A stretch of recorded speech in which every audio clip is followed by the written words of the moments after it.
Buonasera a tutti, grazie di essere qui, di aversi dato anche la caldo. Ringrazio l'amico Natalino Cinus, l'associazione Faina Santigas e la Prolotto per avermi accettato l'invito e essere presente qui stasera. Prima di passare alla presentazione, spendo due parole per presentarmi. Io sono una persona che è appartenuta al mondo del folklore per circa 22 anni, credo di conoscere abbastanza bene quelle che sono le dinamiche che si instaurano all'interno del gruppo folk, conosco quelle che sono le difficoltà nell'esibirsi, ma soprattutto conosco quelle che sono le pressioni esterne che un gruppo folk riceve, pressioni esterne che spesso fanno cambiare di direzione a quello che è il vero obiettivo del gruppo folk, ossia fare e diffondere cultura. Una volta che mi sono allontanato dall'ambiente, come dire, mi sono liberato la mente, nel senso che non dovevo più difendere scelte o ideali del mio gruppo folk e sono andato per la mia strada. E fortunatamente la mia strada è stata quella della ricerca. Ho sostenuto diversi confronti con molte persone esperte del settore e il mio scopo era quello, nella mia ricerca era quello di, come dire, fornire una ricerca storico-letteraria che potesse essere usata come strumento di testimonianza e di verifica per chi appunto si appresta o già fa folklore.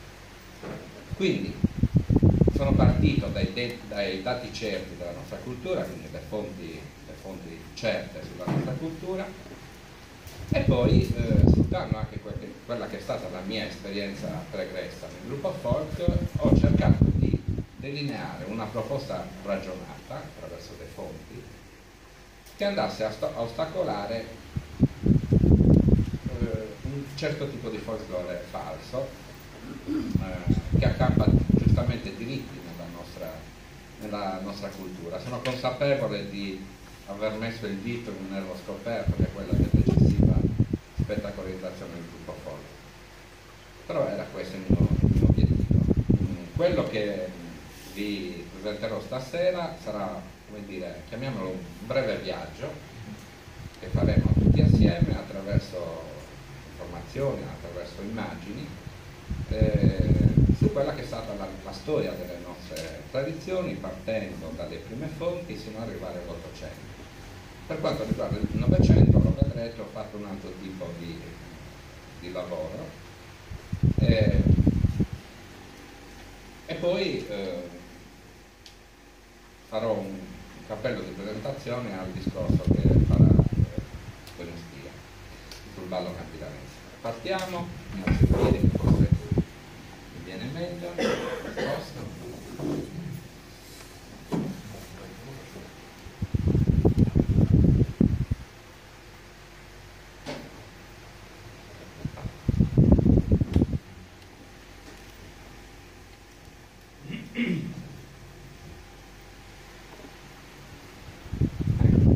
Partiamo dalle prime fonti. Questo che vedete nell'immagine è la ricostruzione di un piatto che appartiene all'epoca prenuragica, quindi stiamo parlando di un reperto di circa 5.000 anni fa. È un reperto che raffigura, dove vengono raffigurate 5 persone, secondo gli archeologi sono in atto di danza, stanno danzando. E questo quindi è il primo reperto che come dire, attesta l'uso della danza in Sardegna circa 5.000 anni fa. Mentre invece l'altra fonte importante è questa che vedete nell'altra immagine, è il bronzetto etifalico che è stato ritrovato a Ittiri, nord di Sardegna, e riproduce un suonatore di uno strumento che è composto da tre parti, presumibilmente 3 camme, che inevitabilmente viene assomigliato a quelle che oggi chiamiamo come laudi di tasto.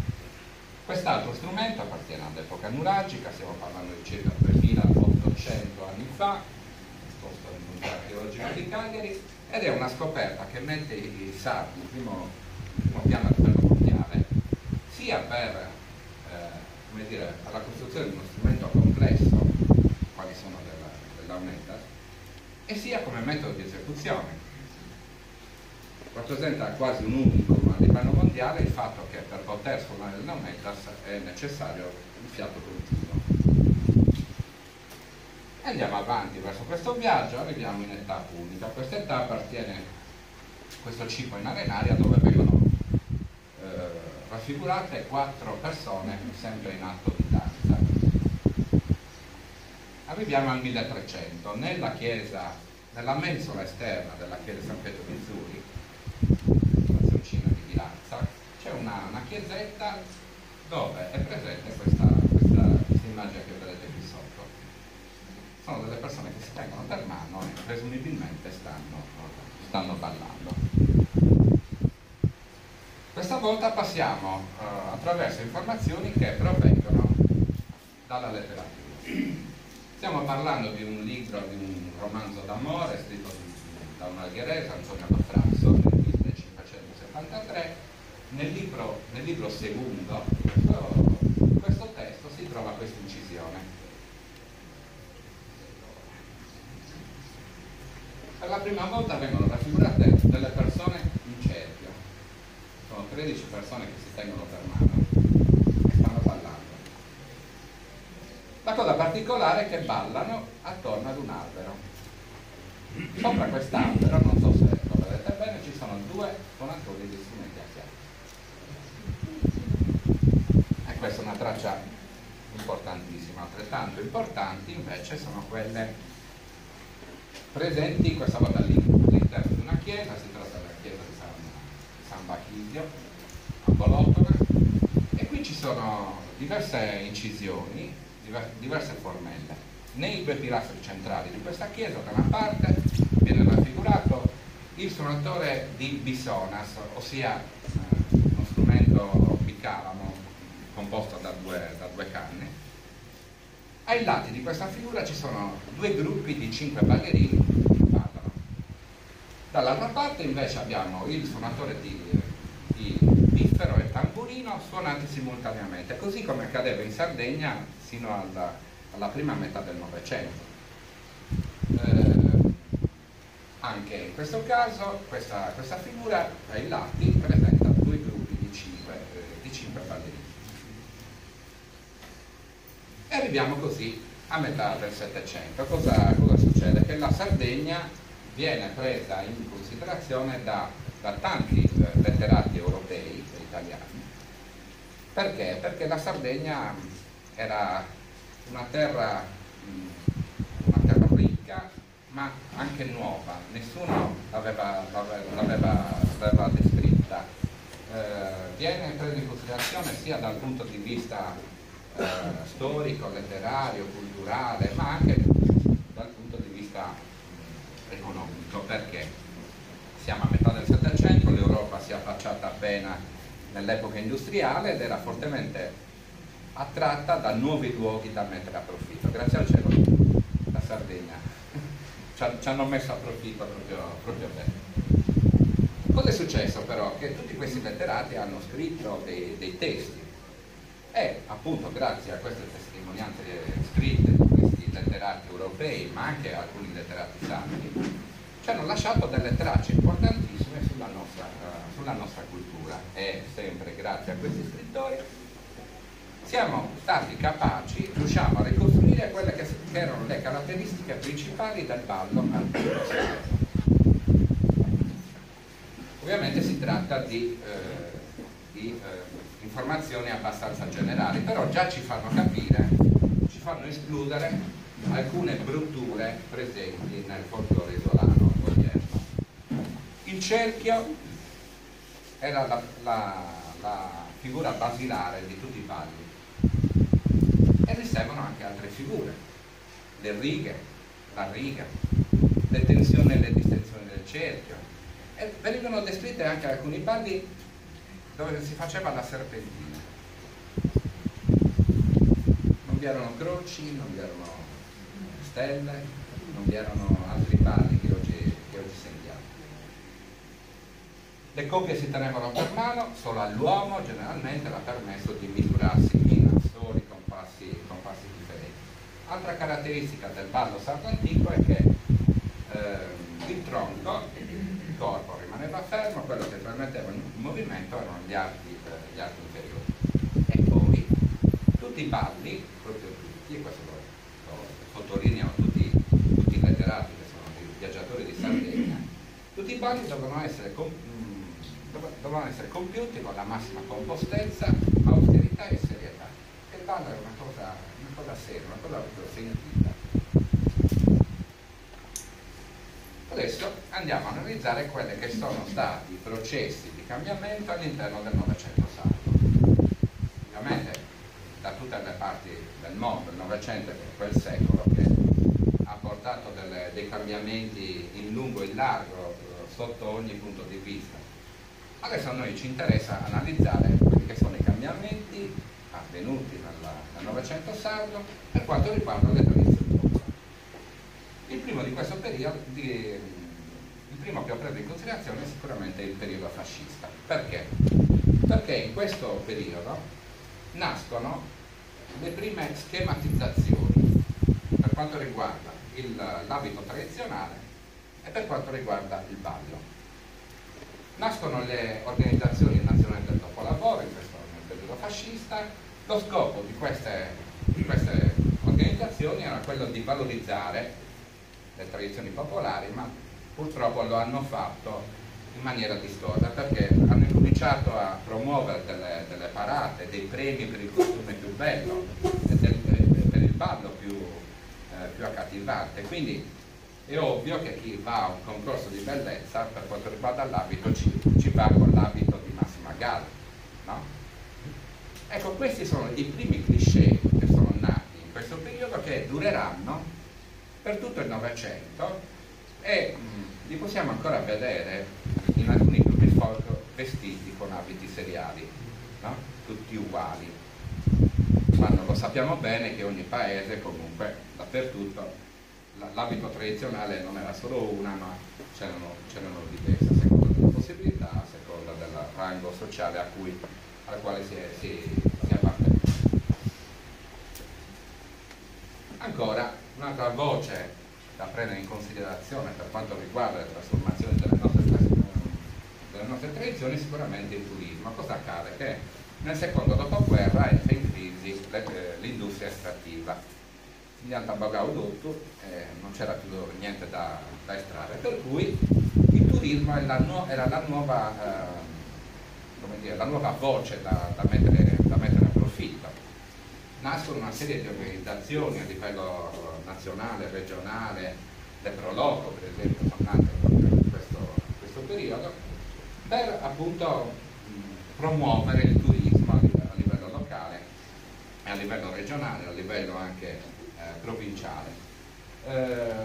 Alcune delle nostre grandi manifestazioni come Sant'Efisio e il Redentore vengono trasformate per diventare non solo appuntamenti religiosi, ma anche a forte richiamo turistico.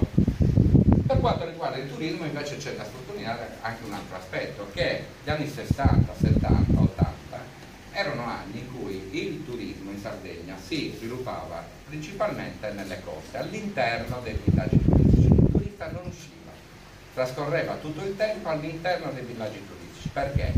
Perché, come dire, la Sardegna era ancora considerata la terra dei banditi, quindi nessuno si avventurava da solo nella terra dei selvaggi, rimanevano lì. Quindi l'unico rendezvous, l'unico incontro con la tradizione, con la storia della regione che gli stava ospitando, quella sarda, li aveva attraverso l'esibizione di gruppi folk che si esibivano all'interno dei villaggi turistici. Ovviamente dobbiamo immaginare che queste prime formazioni sono nate in fretta, no? Perché comunque c'era fretta di farli esibire, per cui diciamo che non hanno avuto tutto il tempo per come dire, proporre un folklore adeguato. Si mettevano addosso quello che trovavano, le foto di quel periodo parlano chiaro. Diciamo che hanno proposto un folklore come dire, di facciata, senza un humus culturale dietro. era una cosa anche giustificabile a quei tempi, voglio dire. Le informazioni si mettevano come dire, il problema, mi esibisco così perché sono nati così. Arriviamo agli anni 60 e sono gli anni del boom economico. In questo periodo si sancisce il diniego di tutte quelle cose appartenute al passato, non al passo più con i tempi, delle cose da accantonare, da buttare. E sono gli anni in cui la gente ci si libera anche del vecchio, dell'abito tradizionale. La stragrande maggioranza l'hanno fatto fuori in quel periodo. È il periodo dove appunto l'abito e soprattutto il ballo viene reinterpretato in modo diverso, perdendo alcune di quelle che erano le caratteristiche principali del ballo che abbiamo visto prima. Un'altra causa di trasformazione è sicuramente la televisione. 40 anni, voi immaginate, 40 anni di bombardamenti di Sardegna Canta, l'altra trasmissione su Sardegna 1, 40 anni di esibizioni di gruppi folk diciamo poco attenti a certe cose. Si è data troppa visibilità dei gruppi che erano palesemente che si esibivano in modo inidoneo per quanto riguarda la nostra cultura.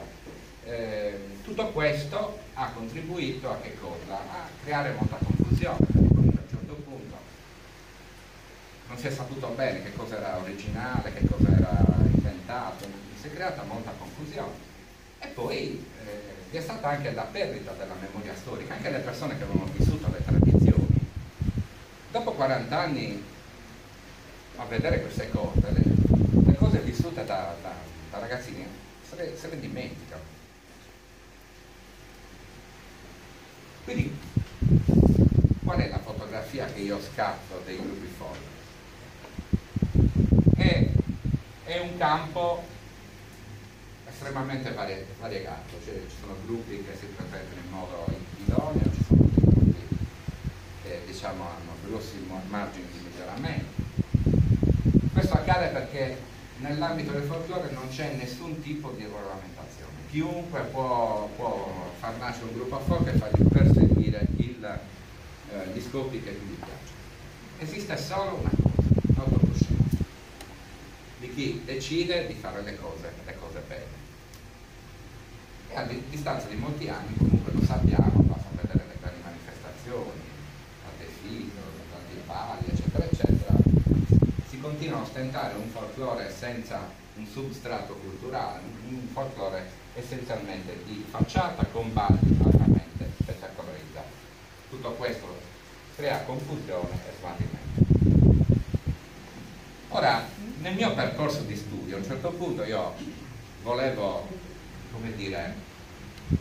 dire la mia, perché io sono il signor nessuno, non sono etnoantropologo, sono solo un appassionato, però volevo dire la mia, volevo dire ma perché no?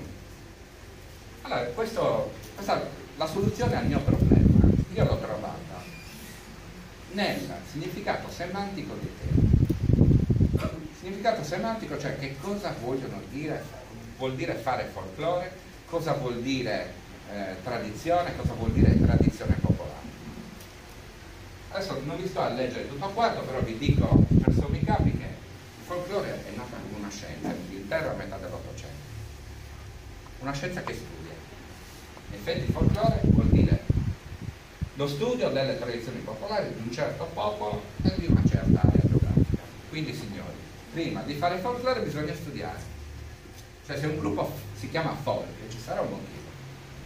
Vuol dire che è un gruppo che prima studia e poi si organizza per poter esibire quello che ha imparato attraverso gli studi. Andiamo a vedere il significato generale dei termini tradizione e popolo. Tradizione vuol dire una consuetudine, una memoria, una trasmissione nel tempo di notizie attraverso ammaestramenti o radioscritti. Ha un significato molto molto generale, ci si infila di tutto e in effetti oggi viene presentato come tutto come tradizione popolare e invece no, è lì Perché vi ho detto che questi termini sono abbastanza generici. Io nella mia ricerca sono andato a ricercarmi anche quelle che sono state le analisi di alcuni letterati sardi e non, che hanno fatto appunto analisi approfondite su questo tema. E Alciator dice, qui vi prego di prestare un attimino l'attenzione perché qui sta il nucleo di tutto. Alciator dice una tradizione popolare è flessibile, cioè può essere cambiata quando è lo stesso popolo a volere questo cambiamento. E in effetti durante tutto il percorso, per esempio per gli abiti, per il ballo ha subito sicuramente delle variazioni, ma queste variazioni sono avvenute quando era il popolo, sono avvenute piano piano, ma sono state fatte e digerite dal popolo, inteso come la stragrande maggioranza delle persone che abitano in un certo luogo. Quindi la tradizione è popolare quando viene espletata dalla stragrande maggioranza del popolo. Continuando con l'Alciator dice una tradizione diventa rigida, cioè non può essere più cambiata quando il popolo non esercita quelle tradizioni popolari. Quindi il gruppo folk, che si chiama folk, deve studiare quelle tradizioni popolari che erano in uso tra i nostri avi, quando le tradizioni popolari erano vive. Non può andare a presentare una cosa che si inventa oggi. Secondo Cirese, che è un altro grande studioso, si può uscire dalla genericità dei termini popolare e popolo se questi di volta in volta vengono contestualizzati all'oggetto di cui si sta parlando, o il ballo in questo caso, o l'abbigliamento tradizionale. Qual è il grande cavillo oggi dei gruppi folk? È vero che molti dimostrano buona volontà, si stanno attrezzando per questo cambiamento, molti invece si arroccano ancora su che cosa? Su queste due parole: esperienza e passione. C'è gente che dice io dopo 40 anni di folklore ne saprò più di te, ma voglio dire, se per 40 anni hai sbagliato, sono cose necessarie, sono cose importanti, l'esperienza e la passione, ma tutto questo senza lo studio, le ricerche e i confronti non sono nulla. Secondo il mio parere, quindi, un gruppo folk onesto ha bisogno di queste 5 cose: passione, esperienza, sì, ma soprattutto studio, ricerca e confronti. Quindi quali sono le consapevolezze che un gruppo folk onesto deve avere? La conoscenza delle fonti storiche e letterarie della Sardegna, nonché la conoscenza delle peculiarità della propria realtà locale. Lo sappiamo che in Sardegna per balli, per abiti tradizionali, per tradizioni in genere, queste tradizioni si differenziavano anche tra paesi contigui. Quindi è bene che il gruppo folk queste differenze le conosca. E poi qual è, secondo il mio parere, cos'è un gruppo folk? Io immagino un gruppo folk come un gruppo di persone che dalla propria area di residenza trasmettono cultura verso un altro luogo. Io lo immagino così, perché comunque devono rappresentare il proprio paese, la propria cittadina. Se lo devono fare con grande responsabilità, c'è bisogno di tutte quelle cose che ho detto prima, soprattutto lo studio e la ricerca. Le conclusioni degli studi è che si porterà rispetto sicuramente per l'abito tradizionale e nell'indossarlo avere un comportamento adeguato, avere coscienza, come abbiamo detto prima, come diceva il Sartori, che la tradizione è diventata rigida perché è venuta a mancare la pratica collettiva popolare, ragione per cui non può essere cambiata con balli coreografati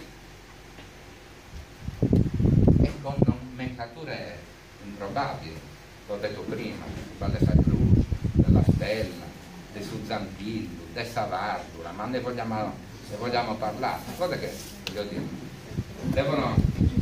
devono cessare, che altrimenti offendono quella che è la nostra struttura. Un'altra cosa che io consiglio è che lo spettacolo che un gruppo fa deve essere presentato verbalmente, bastano 2 parole, non c'è bisogno di fare sermoni al microfono, basta 2 parole di presentazione, perché attraverso la presentazione verbale, avendo cura di collocare nello spazio e nel tempo quel dato ballo, quel dato strumento, quel dato canto, quella tipologia di abito, perché così facendo, cioè attraverso la presentazione, si riesce, seppur solo idealmente, a ricreare il contesto dove le nostre tradizioni popolari avevano luogo nel passato. Quindi stai facendo cultura. Ancora, attraverso la presentazione poi si rende più cosciente il pubblico di quello che sta assistendo. Nel fare il folklore, in conclusione, ci si fa portavoce della propria cultura identitaria, se è vero che dobbiamo rappresentare qualcosa di molto importante come le tradizioni della nostra area di appartenenza, lo dobbiamo fare in modo saggio e ragionevole e non solo per chiedere soldi a tutti. Grazie.